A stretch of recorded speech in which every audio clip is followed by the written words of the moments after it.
ॐ पार्थाय प्रतिबोधितां भगवता नारायणेन स्वयं व्यासेन ग्रथितां पुराणमुनिना मध्ये महाभारतम् अद्वैतामृतवर्षिणीं भगवतीम् अष्टादशाध्यायिनीम् अम्ब त्वामनुसन्दधामि भगवद्गीते भवद्वेषिणीम्। नमोऽस्तु ते व्यासविशालबुद्धे फुल्लारविन्दायतपत्रनेत्र येन त्वया भारततैलपूर्णः प्रज्वालितो ज्ञानमयः प्रदीपः।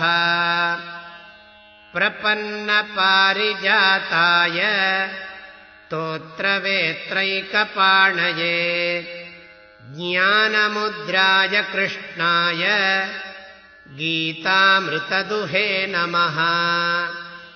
सर्वोपनिषदो गावः दोग्धा गोपालनन्दनः पार्थो वत्सः सुधीर्भोक्ता दुग्धं गीतामृतं महत्।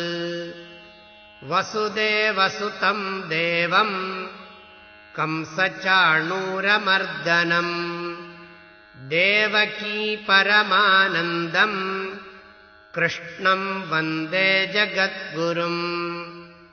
ஸ்ரீ குருப்யோ நமக.